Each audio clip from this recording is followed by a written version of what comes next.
Informativo Enfoque. La actualidad y el análisis local, nacional e internacional en Telecanal. Informativo Enfoque. La opinión con argumentos. Cordial saludo desde Cali, Colombia. Les habla Alfonso Salcedo. Iniciamos hoy un espacio más de Enfoque a través de Telecanal con la información, el debate, la opinión local, nacional e internacional. En la ciudad de Bogotá tenemos a Hernán. Muy buenas noches, Alfonso. Buenas noches a nuestro invitado Carlos Carrillo, a Antonio Patiño, a Dicter Zúñiga y a las personas que se conectan con nosotros a partir de este momento. Bueno, y como ya lo estamos viendo, nuestro invitado en el día de hoy es el exdirector de la ONG RD, doctor Carlos Carrillo. Bienvenido a su espacio Enfoque para tratar temas locales, nacionales y que usted nos alimente con esa visión de lo que está pasando en la política hoy en día. Bueno, muy buenas noches, muchas gracias por la invitación, un saludo para ustedes y para todas las personas que se conectan. Le doy paso en la ciudad de Bogotá a Hernán. Hernán, su primera inquietud sobre los temas que acontecen y que se han hecho virales por estos últimos días. Bueno, Carlos, el primer tema que queremos conversar con usted es el tema de la unidad de riesgos. ¿Cómo la recibió y cómo quedó la unidad de riesgos tras su paso y la recuperación de todo lo que allá? Inclusive esta mañana el presidente Gustavo Petro dijo que la plata que posiblemente se hubiera podido haber perdido con la acción de Olmedo López y compañía, parece que ya se recuperó completamente. Entonces, empecemos por ahí, Carlos. Sí, así es, Hernán. De nada, ¿no? De nada. Es como, sí, lo que me entregaron a mí, pues fue una entidad absolutamente devastada por un escándalo de corrupción oprobioso, en el cual pues se vieron involucrados personas de nuestro propio movimiento político, y eso es algo doloroso, pero es algo que hay que enfrentar con gallardía y con determinación y sin contemplación alguna, que creo yo es la razón por la que el presidente decide ponerme a mí en ese lugar. Creo que la razón por la que el presidente Petro decide nombrarme como director después de Olmedo, pues es porque consideró que yo era una persona incorruptible. Y fíjese, Hernán y televidentes, que es mucho más difícil de lo que parece. Muchas veces las personas podrían decir que la mayoría de personas que están dentro de un proyecto político, pues como que listo, vamos, y puede que sean buenos, regulares o malos, pero resulta que son más las personas que uno cree las que se dejan ganar por la codicia. Son personas que terminan pensando pues que es la única oportunidad en la vida que tienen de conseguir plata sucia, y terminan sucumbiendo ante la codicia. Yo creo que también hay algunos personajes como Olmedo López y como César Manrique, que ya venía además de un escándalo cuando estuvo en la Bogotá Humana, que yo creo que pensaban que Gustavo Petro era un accidente de la historia, que el triunfo de las presidenciales del 22 era algo que nunca más iba a repetir, ¿no? Entonces, creo yo, desde una lógica muy precaria, decían como, bueno, esto no va a volver a pasar nunca, yo nunca más voy a estar en un puesto de estos, pues voy a robar como si no hubiera un mañana. ¿Qué es lo que hizo Olmedo López? ¿Qué es lo que hizo toda esta serie de personas? Y lo que me parece a mí asombroso es que no solamente pues rompan la ley y tengan tan poca ética como para meterle la mano a los recursos de las emergencias, sino que aparte de eso no hayan pensado nunca en el enorme daño que le hacían al proyecto político. Nunca lo pensaron. Entonces, pues bueno, yo entregué, después de 2 años y unos meses de estar en el cargo, una ONG funcionando plenamente. Entregué un sistema nacional de gestión del riesgo con unas capacidades muy importantes, capacidades además de largo plazo, buques, helicópteros, el fortalecimiento de los sistemas territoriales también en todos los departamentos, no solamente en los departamentos que pudieran ser amigos de nuestro proyecto político, sino que yo trabajé como se debe cuando se ganan unas elecciones, porque una cosa es la campaña y otra cosa es el gobierno. Pues yo trabajé con todos los gobernadores, con los alcaldes de todas partes sin distingo político, porque pues nuestra obligación es trabajar para los colombianos. Y también, sí, con esas luchas pues jurídicas se recuperaron los recursos de los 14.000 millones de pesos de sobrecostos, porque una cosa es el valor total del contrato de los carrotanques, que eran 46.800 millones de pesos, otra cosa es el sobrecosto de los carrotanques. El sobrecosto fue tasado en 14.000 millones de pesos, y de esos 14.000 millones de pesos, 10.000 millones de pesos ya están de regreso en las arcas del Estado. Pero mi llegada a la unidad garantizó que se recuperaran, que se protegieran unos recursos muy cuantiosos que se habían asignado de manera irregular. Solamente en los FICs de última hora que firmó Olmedo y Schneider, estamos hablando de más de 640.000 millones de pesos que quedaron a salvo.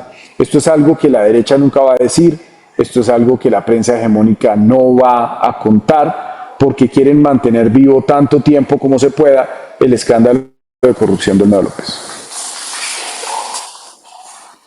Usted, digamos, lo comparo inclusive con Felipe Hartmann, que me parece que han estado en dos cargos muy importantes y han sido unas personas muy firmes, y efectivamente la forma en que han llevado a cabo sus designaciones ha sido realmente de reconocer públicamente por lo incorruptible, y porque además ejecutaron como tiene que ser, que era una de las exigencias que tenía Petro, porque tenía una cantidad de funcionarios que realmente no estaban ejecutando absolutamente nada.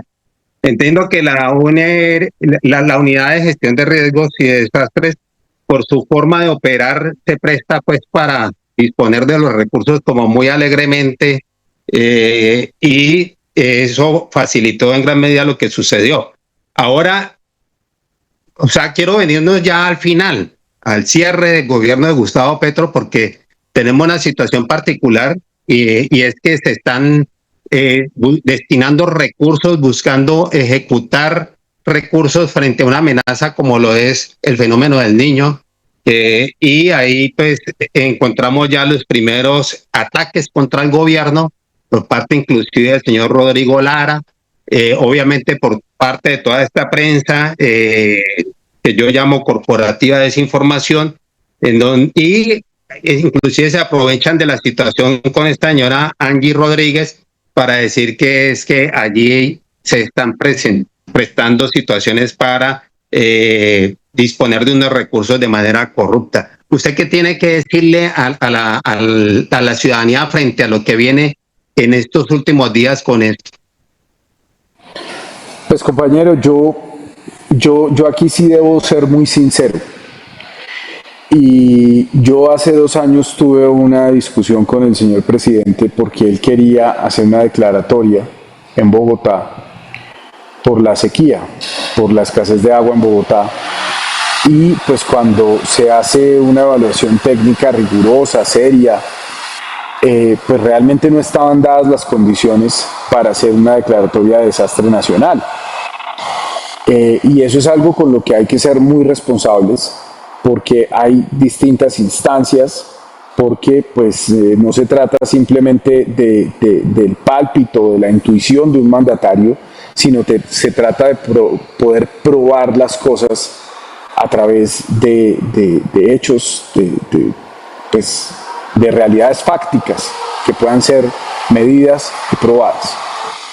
Si yo hubiera estado al frente de la UNGRD la semana pasada, cuando el presidente le pidió al doctor Pava declarar ese desastre nacional, yo le habría dicho al presidente que no.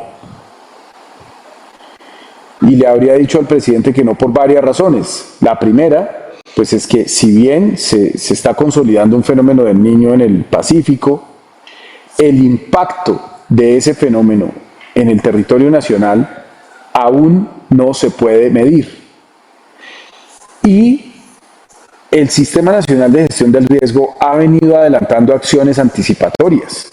No es que nosotros no hayamos hecho nada. Nosotros desde abril hemos emitido lineamientos circulares. Nosotros logramos tener a tiempo los helicópteros, los Firehawk, que son los helicópteros de combate de incendios forestales más avanzados del planeta Tierra. Esta tecnología Firehawk pues es el comienzo de una nueva era en el combate de incendios forestales en Colombia. Esos helicópteros los entregan pasado mañana. La ceremonia de entrega en Denver es pasado mañana. O bueno, esa era la fecha que estaba. Vamos a ver si efectivamente se sostiene. Ojalá el director actual vaya.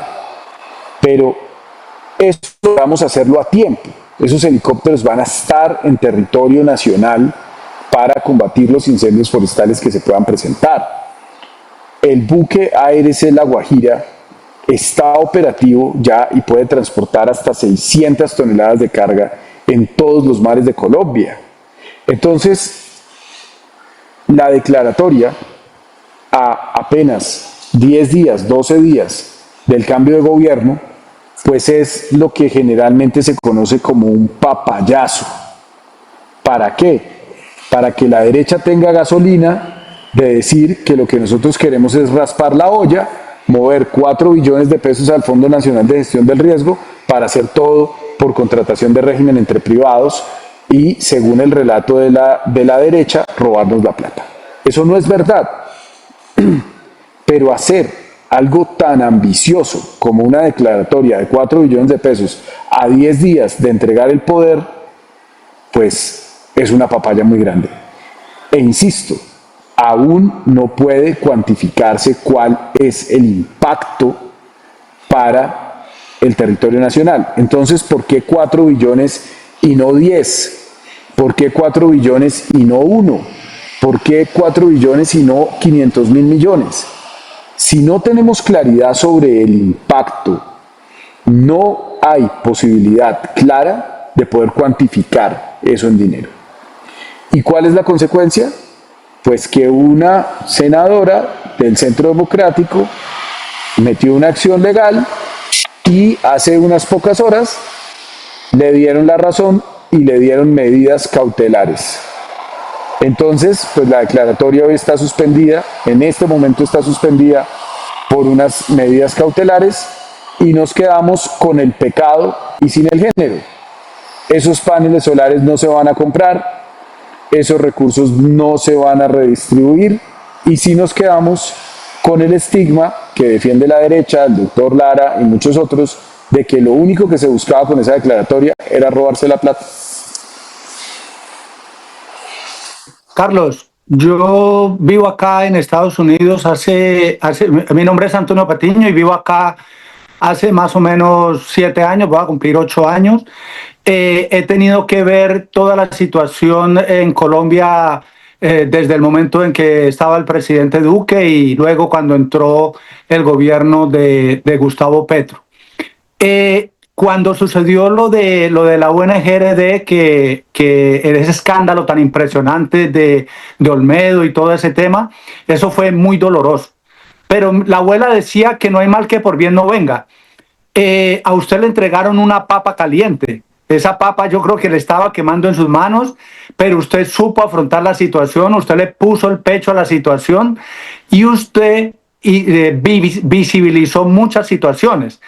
Acaba de decirnos que ayudó a recuperar un dinero bastante grande, ayudó con todo el tema de La Guajira, que mucha gente conocía a La Guajira solamente el Cerrejón. Yo tengo muchísimos amigos que son uribistas y de La Guajira lo único que sabían era que existía el Cerrejón.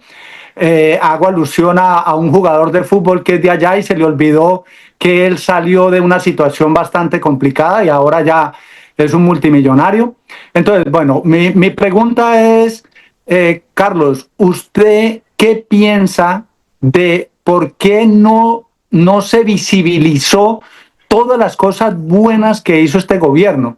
Porque, claro, a nosotros por internet nos llega mucha información, pero es que el gran problema es que en Colombia la mayoría de la gente consume los medios hegemónicos, los medios, sabemos quiénes son sus dueños, entonces eso es un gran problema. Esa es una de mis preguntas. Y la otra pregunta es, ¿usted qué piensa de este presidente electo ilegítimo? Bueno, muchas gracias por las preguntas. Yo les cuento que estoy en este momento en una reunión aquí de un tema del partido y voy a contestar estas dos preguntas y tengo que retirarme para seguir en esta reunión. Bueno, lo primero es que claramente en Colombia existe un bloque hegemónico de poder que ha sostenido el poder desde básicamente un siglo, casi sin cambios, y es una dualidad entre liberales y conservadores que hacen parte de una misma élite, a la que pues solamente le ha interesado desarrollar Bogotá, Medellín, Cali, quizás un poquito Bucaramanga, Barranquilla, una partecita diminuta de Cartagena, pero pues es una élite que ha querido quedarse siempre en esos mismos territorios en donde se siente cómoda y en donde siente algún arraigo. Pero es una élite que ha sido, como lo fue también en el siglo XIX, quienes ostentaron esas dignidades de la presidencia y demás, una élite completamente desconectada de la realidad del país, una élite que solamente se siente orgullosa de ser colombiana cuando alguno de estos jugadores de fútbol anota un gol en un estadio en otro país, pero que no abraza con entusiasmo lo que somos. Y eso se ve con absoluta claridad en el actual presidente electo, el señor Abelardo de la Espriella. Un señor que no ha hecho otra cosa más que denigrar de lo que somos los colombianos durante décadas, que hace 20 años no vive en Colombia, porque pues el señor hace mucho se fue a vivir a Miami, y después cuando Miami le pareció muy poco glamuroso, entonces se fue a vivir a Florencia, y entonces el viñedo, y cierto, y entonces pasa de comer butifarra con bollo yuca en la costa a comer solo prosciutos italianos, cierto, y a él le parece, él se llena, se regocija hablando de lo sofisticada que es la gastronomía europea y diciendo que nuestras sopas son potajes carcelarios y todo lo demás. Entonces, esa élite que es dueña de los medios, esa élite que controla los grupos económicos que a su vez controlan los medios de comunicación masivo, pues sigue teniendo un enorme poder para imponer relatos, para, por ejemplo, echar a andar un relato absolutamente falaz y mentiroso, que es el del fantasma del comunismo. Y es una élite pues, que básicamente lo controla todo, controla los bancos, controla las cortes, controla el Consejo Nacional Electoral, controla la registraduría, controla el Banco de la República, controla... Y eso es, en parte, lo que impide que los mensajes de los éxitos del gobierno se puedan transmitir con solvencia. Pero hay otro factor, y tiene que ver con los errores que se cometieron a lo largo de este gobierno en cuanto a la comunicación. Es una comunicación que gira demasiado alrededor del Twitter del presidente Petro, es una comunicación que generalmente estaba reaccionando, que no tenía una iniciativa real de comunicar, sino que solamente respondía o al escándalo que armaban los medios cada día o a las publicaciones en X del presidente. Y cierro con la segunda pregunta que me hace usted acerca del actual presidente Abelardo de la Espriella. Es una vergüenza, es un fracaso para la democracia. Si el presidente hubiera sido Juan Daniel Oviedo, si la presidenta hubiera sido Paloma Valencia, si el presidente hubiera sido hasta Peñalosa, los derrotados habríamos sido nosotros, los del pacto histórico. Con la elección de una persona que se enriqueció con el dinero de Alex Saab, con el dinero que le robaban a los venezolanos, una persona que se enriqueció con el dinero de DMG, que era el que le robaban a los colombianos, una persona que debuta hace 22 años hombro a hombro con los paramilitares en Ralito y que nunca cambió de opinión porque siempre los defendió, dijo que Mancuso era un modelo a seguir, que él habría hecho lo mismo. Bueno, una persona que ha reivindicado todo lo que está mal. Un abogado, pues un abogado del diablo, elegir a una persona como esta es una derrota para la democracia, no es una derrota para la izquierda. Y usted ve que ya está pasando la división con el Centro Democrático, así que pues vienen 4 años muy difíciles y pues compañeros, a todos los invito a que resistamos, a que estemos orgullosos de lo que hemos hecho y de lo que hemos logrado y a que volvamos en el 27 con muchas más ganas y con mucho más optimismo a ganar las elecciones en todo el territorio nacional. Sin hacerle una última pregunta, permítame hacerla. Es el caso que ha generado desde hace 1 o 2 días Angie Rodríguez, quien fuera directora del DAPRE y quien a la persona que primero empezó a atacar ella fue a usted. ¿Cómo es este enredo de Angie Rodríguez y etcétera? Usted, pues en muchos libros, ¿cierto? En muchas novelas, en muchos cuentos, pues hay autores que juegan con esas trampas a veces que la percepción le puede hacer a un ser humano. Yo creo que la señora Angie necesita ayuda, necesita tratarse, necesita pues acompañamiento, porque es una persona pues que ya básicamente está, pues que por supuesto le hace mucho daño al proyecto y me hace daño a mí, y le hace daño al presidente y le hace daño a otras personas, pero en sus discursos tan desilvanados lo que hay son ficciones que son producto, creo yo, del estado alterado de su conciencia.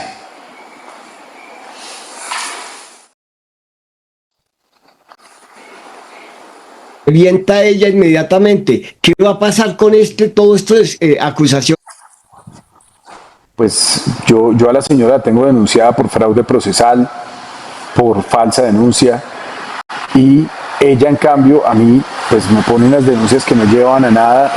Todo ese show que hizo en diciembre sobre el fondo de adaptación, pues ella decía que yo estaba generando un detrimento patrimonial. La Contraloría, pues que usted se imaginará, no es que el Contralor sea amigo mío ni nada por el estilo, todo lo contrario, yo me siento perseguido por los organismos de control, pero la Contraloría desestimó las denuncias de la señora Angie Rodríguez, mientras que ella sí sigue envuelta en un montón de escándalos y de problemas, y un poco lo que está haciendo con esto es una detonación controlada de todos los problemas que se le vienen encima.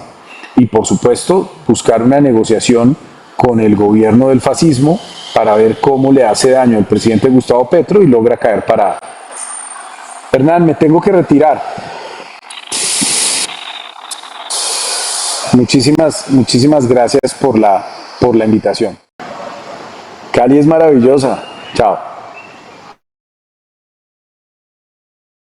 Bueno, ese era el doctor Carlos Carrillo, exdirector de la UNGRD. Pasaba a través de Telecanal en su espacio Enfoque. Vamos con este análisis. Él, en primera instancia, quiero decirles que él ha hablado del establecimiento, que es, eso lo dijo el presidente Petro, tiene el poder, pero el poder no total, una parte del poder, porque ese poder grandísimo lo tiene el establecimiento y más con los medios de comunicación. Carlos Carrillo tocó aquí un tema que es trascendental y es que a través de Twitter y a través de estos medios, pues realmente no hizo ningún esfuerzo grande, no hizo mella, como se dice, y sí afectó mucho el nombramiento de la señora Nórida Rodríguez como directora del RTBC, el Sistema Nacional de Medios, que a través de allí sí se pudo llegar a un grueso grupo de la población. Y esto apenas toma la dirección Holman Morris, pues ya había mucha desinformación, ya llevaba el gobierno muchos escándalos de los cuales estos medios hegemónicos actuaron como carroñeros, si se puede, si se quiere, porque la verdad es que no le veían absolutamente nada al gobierno en ningún momento, Hernán. Sí, aquí lo que yo quiero decir es que, y yo tengo una posición muy específica sobre el tema de los medios. Desafortunadamente el pacto histórico, y lo dijo Carlos, nunca fue capaz de entender la comunicación. Porque es que la comunicación que emitía el presidente es la oficial del gobierno. Pero ninguno de los del partido pacto histórico fue capaz de montar un medio que hoy supliera a RTBC, ya que sabemos que no le quedan sino 10 días. Esta mañana estoy hablando con varias personas, han estado saliendo uno a uno, quedan algunos y no se sabe a quién van a nombrar, pero muy seguramente después de una visita bastante alebrestada por parte de una comunicadora llamada Lorena Angarita, que llegó dizque para recibir una tutela hace unos días con este pastor que vive en Estados Unidos, uno que utiliza gafas de colores, Antonio, no me acuerdo el nombre de él, ¿sí? Uno que utiliza las gafas de colores y que manipuló el consulado y que manipuló una cantidad de cosas. Llegaron a RTBC a decir: aquí vamos a limpiar, aquí vamos a hacer, y grabaron videos y todo eso. Hoy sacamos la conclusión de que era muy posiblemente para hacerse notar en el nombramiento. Pero aparte de todo esto, RTBC cumplió una función. La sociedad civil progresista se quedó atomizada entre los influenciadores, de los cuales 5 ya están en el Parlamento, o sea que dejan de hacer su labor de influenciador, pero no tenemos en este momento, y eso lo comentábamos con Alfonso fuera de micrófonos, en este momento no hay un medio que pueda suplir ni siquiera en lo más mínimo a todo lo que ha hecho RTBC durante la gerencia de Holman Morris. Es que para nada, o sea, no tenemos unidad de criterio, no tenemos una unidad de acción, nadie atiende invitaciones, yo le he hecho invitaciones a muchas personas y será la necesidad la que nos obligue más temprano que tarde a formar una unión de diferentes medios. Yo he notado en Bogotá por lo menos que varios medios comunitarios con licencia comunitaria ya se están plegando al señor Abelardo Lasprilla. O sea, empezaron a pasarle propaganda, empezaron a pasarle las intervenciones de él, etcétera, etcétera. Entonces ya se ve un alinderamiento de muchos comunicadores con el nuevo gobierno, lo cual es bastante peligroso para la democracia y lo cual hace prever que los que nos quedemos en este lado va a ser bastante difícil.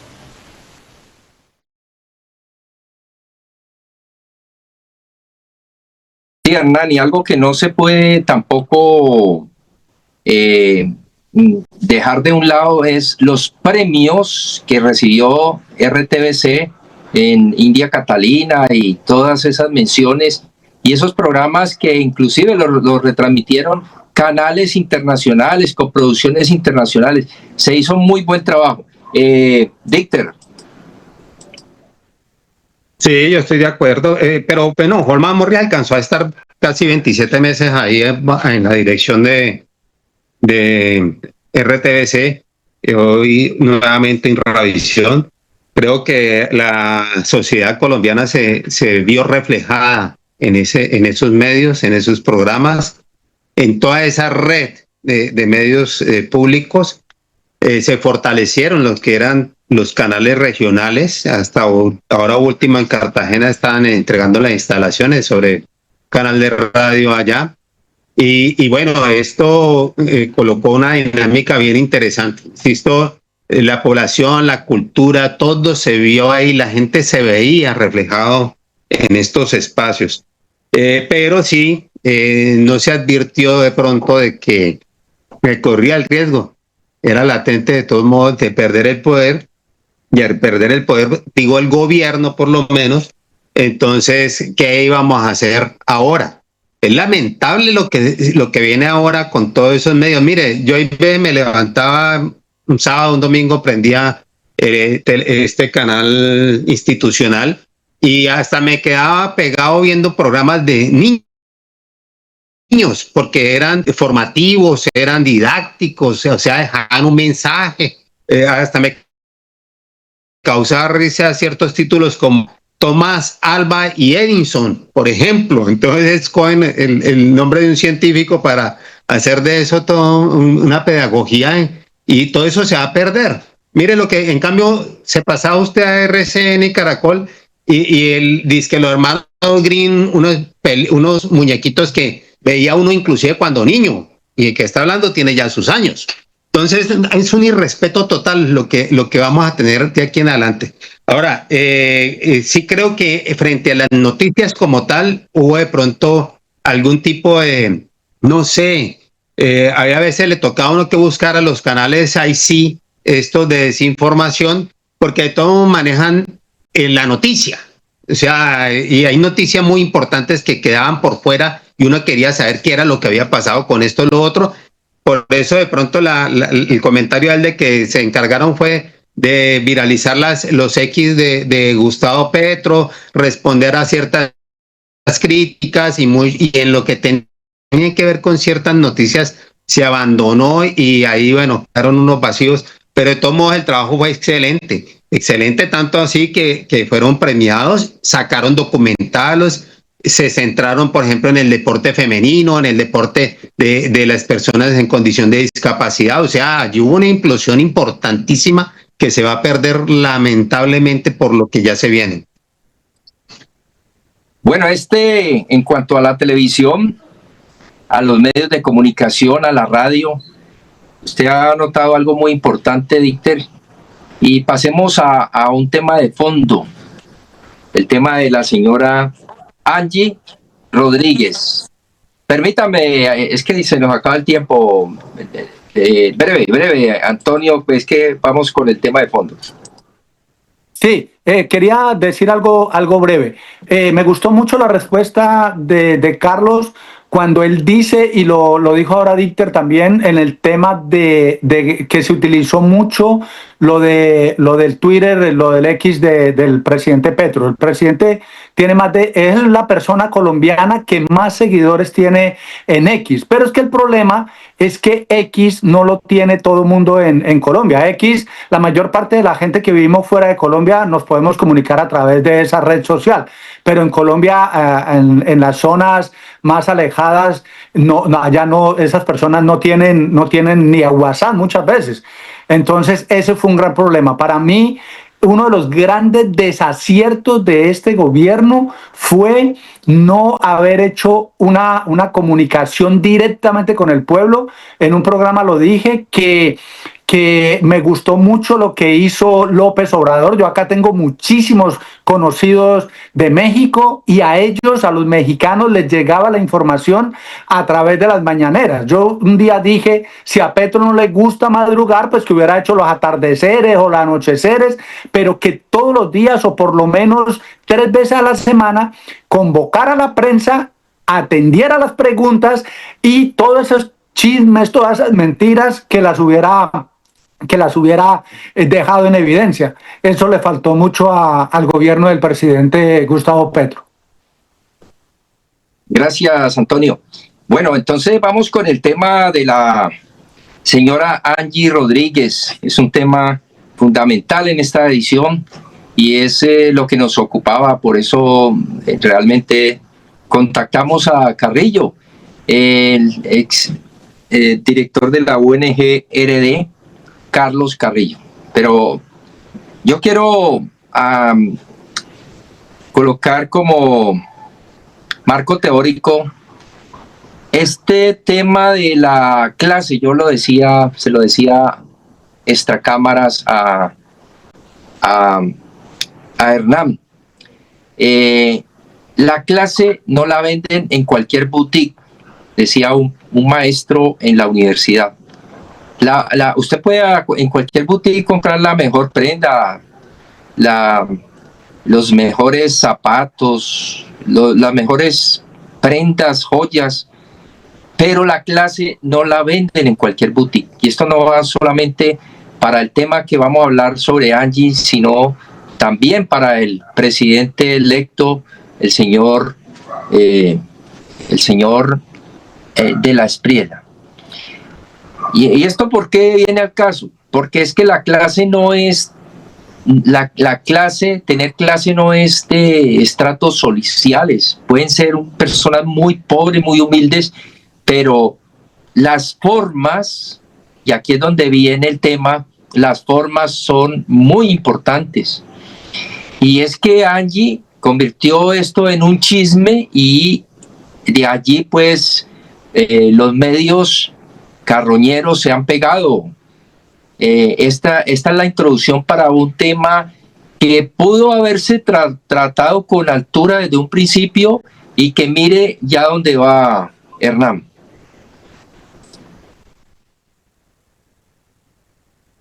Lo conozco. Angie Rodríguez, y lo he visto estos días, llega al gobierno como una madre soltera. Petro la acoge como madre soltera porque Petro tiene una sensibilidad social a prueba de todo.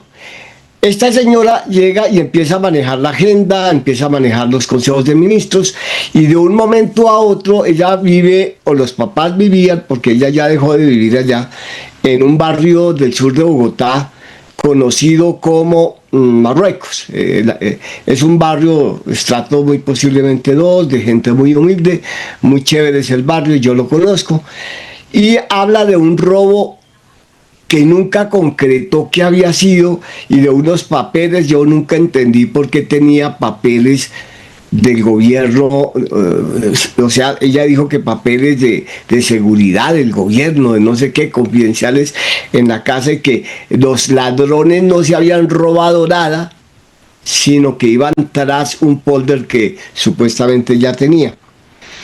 Nunca concretó nada. El segundo acto es cuando llega a acusar directamente a Carlos Carrillo de un incumplimiento en unos contratos que habían dejado, que en la unidad de riesgo, etcétera, etcétera. Esa acusación la hace cuando Petro está fuera del país, y ella se toma la vocería de Petro y actúa como si fuera la vocera oficial de Petro en RTBC. Y hace una cantidad de acusaciones a los cuales pues Carlos Carrillo le responde, y ya ustedes vieron cómo le responde con denuncias, etcétera, etcétera. Después, más tarde, como lo dijo Carlos, en diciembre hace un tour de medios, también acusando a Carlos, acusando a Petro, acusando al uno, acusando al otro, llorando, ¿sí? Y a mí me llamó mucho la atención que esas acusaciones no tenían sustento, simplemente eran acusaciones, llore, y cuando un periodista le contrapreguntaba, como fue el caso de la W, Valcas, es que se llama Valcas, bueno, él le contrapregunta, y la respuesta de Angie Rodríguez es: yo soy madre soltera, yo soy muy sufrida, etcétera, etcétera, y llora, pero nunca le contestó la pregunta al periodista. Y aparece ahora último con la otra vez el tour de medios, ¿sí? En donde empieza a hacer unas acusaciones que no tienen sentido, como que Petro la acosaba sexualmente y que la iba a matar, etc. Ella habló hace un poco de tiempo de que su vida corría peligro, y por eso la mantuvieron en el fondo de adaptación. Precisamente fue por eso que la mantuvieron, porque ella dijo que la iban a matar.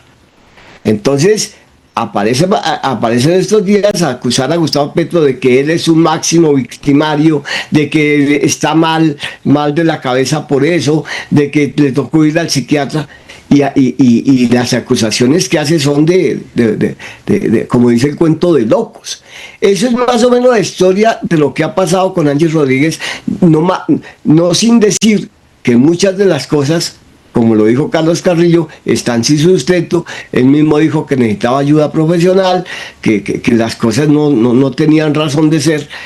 Y desafortunadamente los medios, como en diciembre se aprovecharon, hoy vuelven y la utilizan y la llevan y la ponen a llorar y la ponen a gemir y a decir que ella es madre soltera. Es un discurso que ya conocemos. Bueno, sí, o sea, definitivamente, pues de la respuesta que da Carlos Carrillo, creo que, pues por un lado la trata muy condescendientemente, si se quiere, porque creo que se llega al punto clave y es claramente estamos ante una persona que está de tratamiento psiquiátrico, psicológico, y no porque lo haya dicho el señor Gustavo Petro, ella misma lo ha reconocido, solamente que asocia su problema a unas situaciones que ella pues pareciera haber fabulado realmente, porque como le está diciendo Hernán, no tiene ningún sustento. Ahora, aquí lo preocupante es, inclusive ahorita ya no es tanto los medios, porque los medios siempre se pegan de cualquier cosa. Ustedes saben que en el tema de sexual, dijéramos, sobre la sexualidad del presidente, se ha dicho una cantidad de pendejadas que uno queda es atónito de estos medios en cuestiones de que en Panamá, que en Gorgona, que eso no tiene, con la esposa Verónica. Entonces siempre se pegan de cualquier cosa como para incidir en la percepción que tenga la sociedad respecto del individuo. Pero en este caso ya es preocupante que la estamos viendo, por lo menos yo la vi en el día de hoy, creo que estaba en el Congreso de la República colocando una denuncia para que se investigara por parte de la Comisión de Acusación al presidente por ciertas conductas delictivas, en donde, insisto, cuando se le pregunta bien, resulta que sale con nada. En el tema, por ejemplo, del acoso o de que se le pretendiera por parte del presidente como mujer, eso lo deja en el aire, que no va a hablar sobre su intimidad, más sin embargo, si lanza la bomba y insinúa pues asuntos con estas muchachas Juliana y Verónica Guerrero, pero entiende uno que es que se está agarrando de algo que los medios se han encargado de difundir y expandir, también hasta en mi concepto, sin mayores elementos. Entonces una persona que seguramente sí está de tratamiento, pero cuando vemos ahora que el señor Wilson Ruiz Orejuela, que esté en nuestra región, una persona que puede tener todos los títulos que quieran, pero realmente sus posiciones lo han dejado muy mal parado. Ese fue un ministro de Justicia y creo que del Interior en el gobierno de Duque. Ha sido una persona que ha tenido relaciones, perteneció al Consejo Superior de la Judicatura, la sala disciplinaria y algo por ahí con el Consejo de Estado. Pero que una persona que desde hace mucho tiempo viene peleando el cobre, especialmente ahora que se postuló, no sabemos con qué pergamino o con qué reconocimiento público es que la presidencia de la República, bueno, entonces ya estamos viendo que lo que quieren es meter eso que ya lo hemos tratado antes, que es el tema del lawfare. Y el lawfare no necesariamente tiene que ver con la comisión propiamente de una conducta delictual, sino desgastar a un personaje público, político, con acciones judiciales que impliquen emplear tiempo, recursos, etcétera. Entonces, bueno, simplemente quiero dejar ahí esa observación, porque sí, hasta ahora diríamos que son muchos chismes y bochinches sin ningún sustento.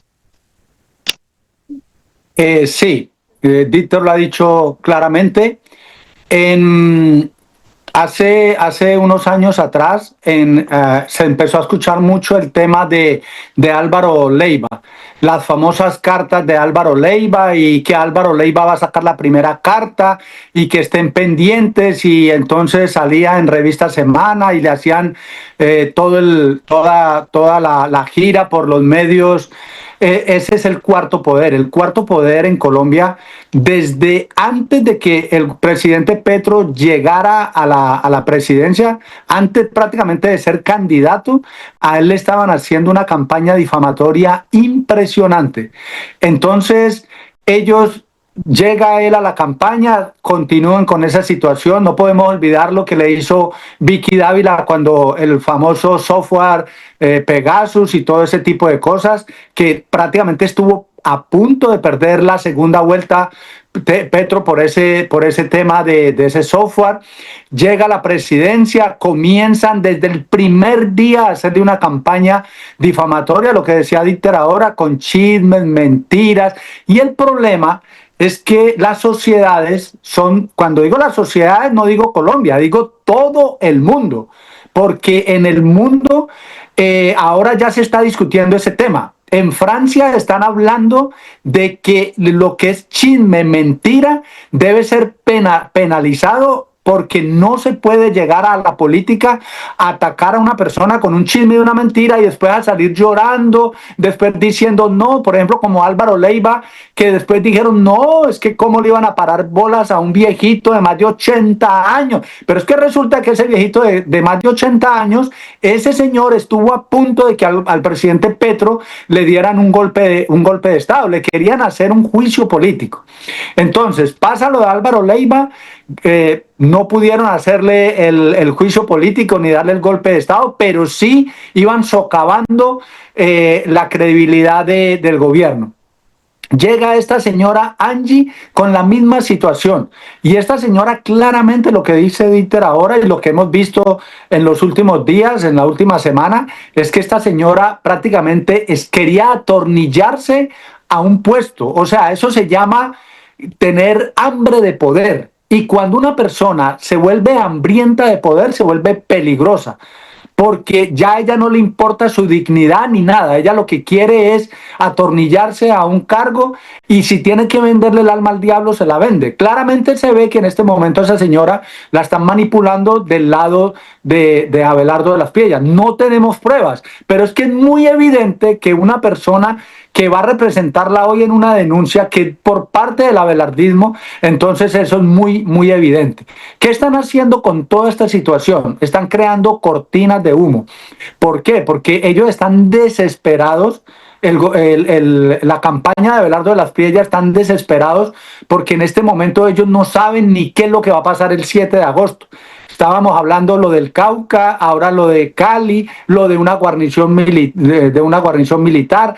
Ahora se está hablando de que en la universidad no quieren permitirle que se posesione ahí. Entonces, ese señor claramente se da cuenta de que el pueblo no lo quiere.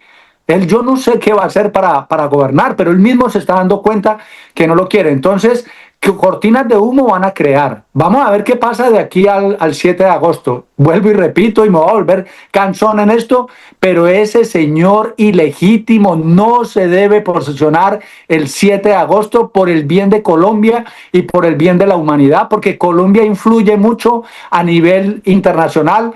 De muchas partes del mundo están mirando hacia Colombia, están viendo qué es lo que va a pasar, y ojalá ese señor no se posesione el 7 de agosto. Sería lo mejor que le podría pasar a mi amado país.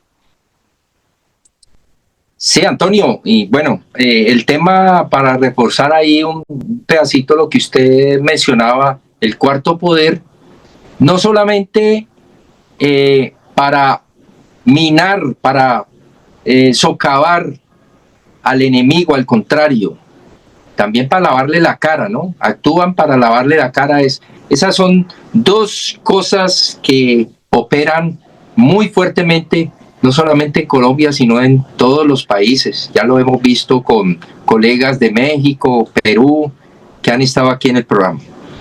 Bueno, vamos con Hernán para pasar a un segundo tema, y es que el senador Óscar Benavides ha puesto el dedo en la llaga y viene haciendo una labor muy eficiente, al contrario de su antecesor, que no hacía sino palabras soeces, videos, quitando las botas allá. Bueno, no preparaban un buen discurso.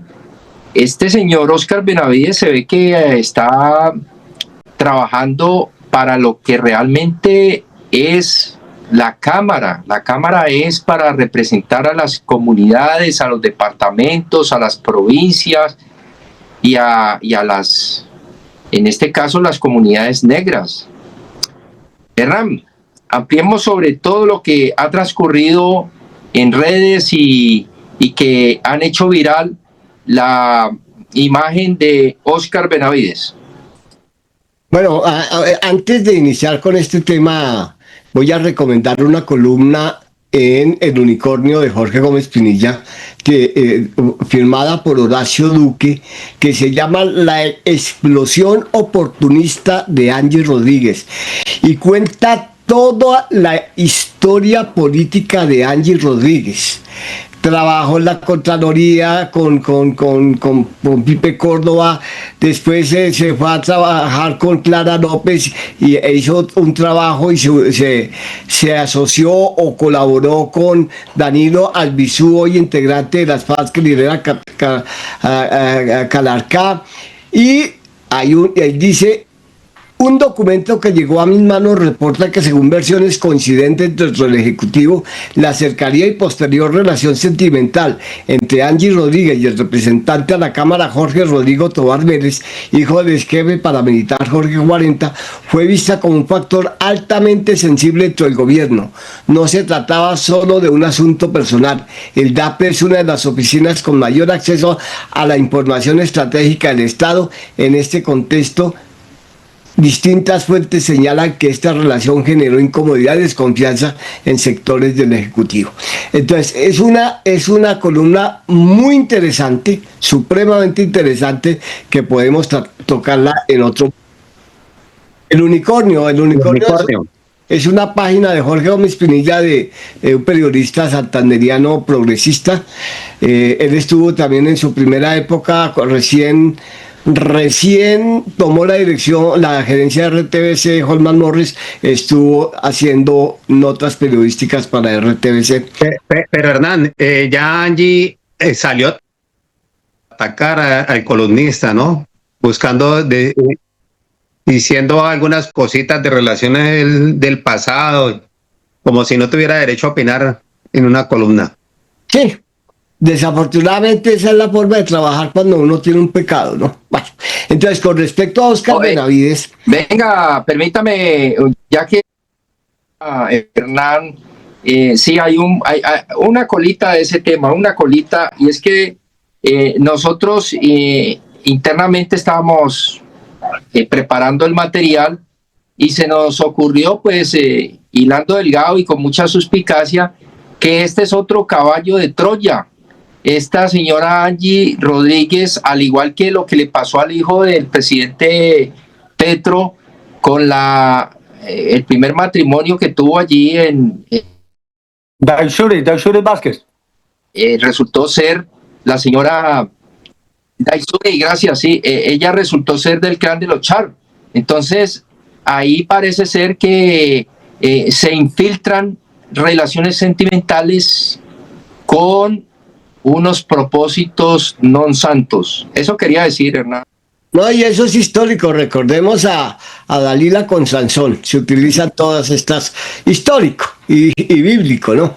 Sí. Bueno, entonces vamos con el tema de Óscar Benavides. Óscar Benavides es un muchacho, abogado de Tumaco, viene de una sociedad muy conflictiva en Tumaco, logra ser abogado y empieza a hacer su aparición denunciando cosas. La primera denuncia importante que hizo fue la de los miembros del Consejo Nacional Electoral cuando se fueron a festejar una derrota que le propinaron al gobierno de Petro, que se fueron a un yate en Cartagena. Él toma las fotos, etcétera, etcétera, y hace la denuncia. Después se lanza al Congreso de la República y gana con su lista, que tuvo creo que 144,000 votos, y él obtiene la curul. Según dice, y Dícter que sabe más de esto que yo, según denunciaba él, si las otras listas que van por las curules de las negritudes no alcanzan el umbral, no se tienen en cuenta, por lo tanto la lista de él tendría las 2 curules y el Consejo Nacional Electoral abiertamente, como dice el cuento, con alevosía le robó la segunda curul a Óscar Benavides.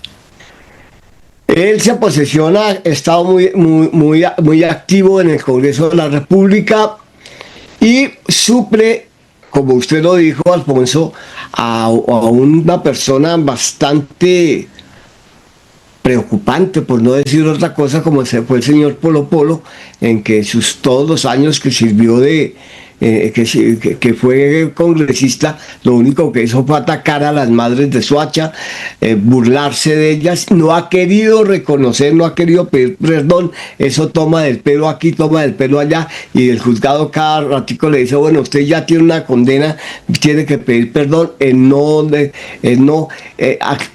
le toma e insulta a quien él quiere. Y ahorita pues esperamos que el señor Óscar Benavides lo reemplace con otros conceptos y con lujo de detalles para que las negritudes se vean fielmente representadas.